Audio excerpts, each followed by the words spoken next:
আজকের রেসিপি কিন্তু হতে চলেছে একদম মাস্ত। সেই পুরনো দিনের কিছু স্মৃতি, ঠাকুমা দিদাদের হাতের ছোঁয়া পুরোটাই কিন্তু আজকের রেসিপিতে আমরা মায়ের হাত দিয়ে পেয়ে যাব। এইভাবে পালং শাক এর আগে আমার মনে হয় না তোমরা খেয়েছো। একটা ইউনিক সাথে পালং শাক যদি বাড়িতে খেতে চাও তাহলে আজকের রেসিপিটা কিন্তু শুরু থেকে শেষ অবধি মন দিয়ে দেখতে হবে। বাই দ্য ওয়ে, আমার মায়ের রান্নাঘর মনিকা কুকিং কিচেনের আরও একটা নতুন পর্বে নতুন একটা রেসিপিতে তোমাদের সকলকে স্বাগত। আশা করি সবাই খুব ভালো আছো। লেবু রসুনের পালং তরকারি, হ্যাঁ ঠিকই শুনেছো। এই রেসিপিটা তোমরা কিভাবে খুব সহজে করতে পারবে বাড়িতে, সেটাই আজকে মা তোমাদেরকে শেখাবে। সো ভিডিওতে থাকছে টিপস অ্যান্ড ট্রিক্স, আর বাকি কথা হচ্ছে পরে। সো চলো শুরু করা যাক।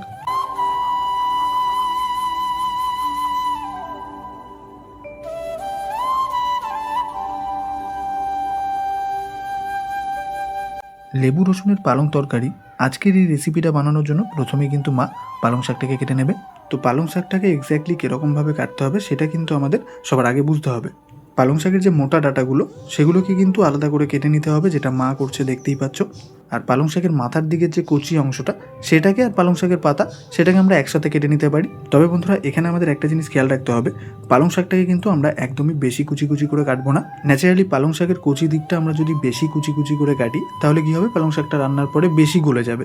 পালং তরকারির টেক্সচারটা যাতে একদম পারফেক্টলি বজায় থাকে সেটাই কিন্তু আমরা চেষ্টা করব।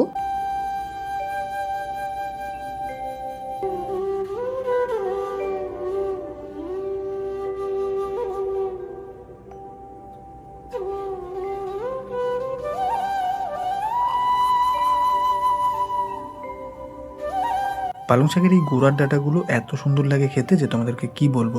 তো তোমাদেরও কার কার গোড়ার এই ডাঁটাটা খেতে ভালো লাগে অবশ্যই কমেন্টে জানিয়ে দেবে। এবারে কিন্তু মা গোড়াটাকেও ডাঁটার মতো করে কেটে নেবে। এই গোড়াটা এইভাবে কেটে খাবে তোমরা, খুব মজা পাবে খেতে। তো তারপরে কিন্তু মা সিম বেগুন আর আলুটাকেও একদম পারফেক্টলি কেটে নিয়েছে। তো পালং শাকটা তো কাটা হয়ে গেল, এবারে কিন্তু একদম ফ্রেশ করে শাকটাকে ধুয়ে নিতে হবে।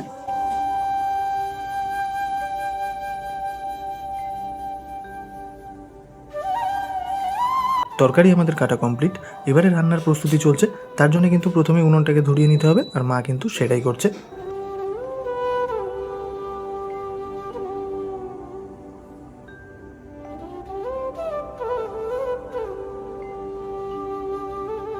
এবারে মা কড়াইতে দিয়ে দেবে বেশ খানিকটা পরিমাণ সাদা তেল।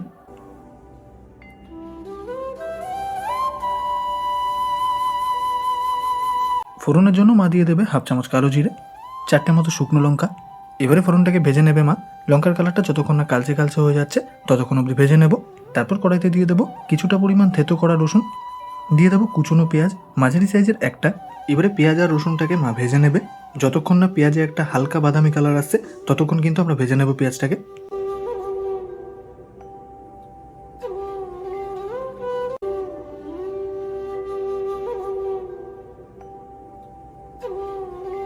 তো বন্ধুরা দেখতেই পাচ্ছ পেঁয়াজ আর রসুনের কালারটা কিন্তু চেঞ্জ হয়ে গেছে। এই পর্যায়ে মা দিয়ে দিল চেরা কাঁচা লঙ্কা প্রায় 7 থেকে 8টা মতো। তো তারপর আবারও সামান্য কিছু সময় নেড়ে চেড়ে নিতে হবে। লঙ্কাটা যখনই মজে আসবে তারপর কিন্তু মা দিয়ে দেবে কেটে রাখা আলু, হাফ চামচ মতো নুন, হাফ চামচের থেকে একটু কম হলুদ। এবারে আলুটাকেও মা ভেজে নেবে, তবে কতটা পরিমাণে ভাজতে হবে সেটা কিন্তু জানতে হবে। প্রায় 50 থেকে 60% মধ্যে আলুটাকে মা ভেজে নেবে, আর বাকিটা রান্নাতে কুক হয়ে যাবে। তো বন্ধুরা, আলুটা দেখতেই পাচ্ছ এখনও কিন্তু পুরোটা ভাজা হয়নি। 50 থেকে 60% যেটা বললাম সেটা ভাজার পর ওই পর্যায়ে আলুটা কিন্তু খেতে দারুণ লাগে। এখান থেকে মাও আমার জন্য 2 পিস রাখবে। তো তোমাদেরও কার কার খেতে ভালো লাগে সেটা কমেন্টে জানাবে। তো 50 থেকে 60% আলুটাকে ভেজে নেওয়ার পর এবারে কিন্তু মা কড়াইতে দিয়ে দেবে বেগুন আর সিমটা, দিয়ে দেবো হাফ চামচ মতো নুন, হাফ চামচ মতো হলুদ।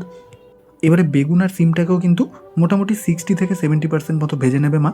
তোমরা নিজেরাই খেয়াল করতে পারবে বেগুনটা অনেকটা নরম হয়ে যাবে আর সিমের যে কাঁচা ভাবটা সেটা চলে যাবে, কিন্তু পুরোপুরি গলে যাবে না।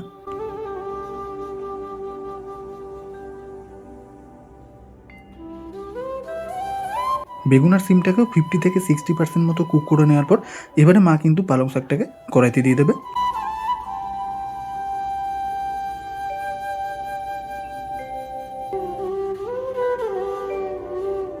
হাফ চামচ মতো নুন দিয়ে দেবো। দেখতেই পাচ্ছ পালং শাকটা কিন্তু একদম কড়াইতে পুরোপুরি ভরে গেছে, তার জন্য নুন দিয়ে দিল মা। এবারে মা একটা গামলা দিয়ে তরকারিটাকে ঢেকে দেবে। তো চলো আজকের আমাদের রেসিপির আরও একটা মূল আকর্ষণ লেবু, সেটাকে মা কেটে নেবে। আমাদের ভুলে গেলে চলবে না, আজকের রেসিপির নামটা কিন্তু লেবু রসুনের পালং তরকারি।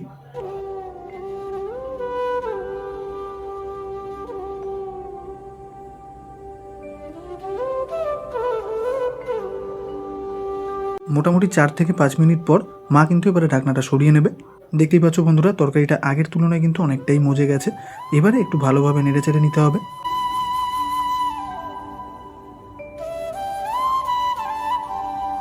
ভালোভাবে নেড়েচেড়ে নেওয়ার পর আবারও ঢাকনা দিয়ে ঢেকে দেবো প্রায় 6 থেকে 7 মিনিটের জন্য। মোটামুটি 3 থেকে 4 মিনিট পর ঢাকনাটা সরিয়ে মা তোমাদেরকে দেখিয়ে দেবে তরকারিটা কীরকম পরিস্থিতিতে রয়েছে। দেখতেই পাচ্ছ কতটা পরিমাণ জল ছেড়েছে। এই অবস্থায় হালকা হাতে একটু নেড়েচেড়ে নিয়ে মা কিন্তু আবারও ঢাকনাটা দিয়ে দেবে। প্রায় 7 মিনিট পর ফাইনালি এবারে মা কিন্তু ঢাকনাটা সরিয়ে নেবে। একদম শেষে মা ওপর দিয়ে ছড়িয়ে দেবে ধনেপাতা। রান্নায় আরও সুন্দর ফ্লেভার আর স্বাদের জন্য মা দিয়ে দেবে 1 চামচ ঘি। তবে বন্ধুরা এটা অপশনাল, তোমরা দিতেও পারো নাও দিতে পারো, তবে দিলে কিন্তু রান্নাটা বেশি ভালো লাগবে।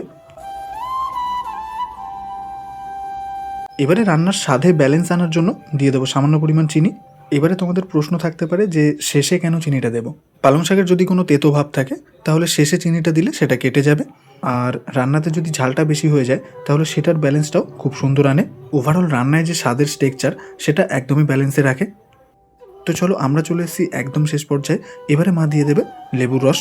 যেহেতু লেবুর ফ্লেভারটা আজকের রেসিপিতে একদমই স্পেশাল, তাই জন্য মা কিন্তু এখানে 2টো লেবুর টুকরো ব্যবহার করছে। তো বন্ধুরা এবারে একদম শেষবারের মতো মা কিন্তু রান্নাটাকে নেড়ে চেড়ে নেবে। তো বন্ধুরা ফাইনালি রেডি হয়ে গেল আমাদের লেবু রসুনের পালং তরকারি। তোমরা তো দেখতেই পেলে বন্ধুরা, একদম ঘরোয়া পদ্ধতিতে যে এত সুন্দর রেসিপি হতে পারে সেটা তোমরা না খেলে একদমই বুঝতে পারবে না। তাই আর একদমই দেরি না করে আজকে এই রেসিপিটা বাড়িতে ট্রাই করো, তাহলে নিজেরাই বুঝতে পারবে। আর ভিডিওটা কেমন লাগলো আর বাড়িতে ট্রাই করার পর কেমন লাগলো অবশ্যই কমেন্টে জানাবে।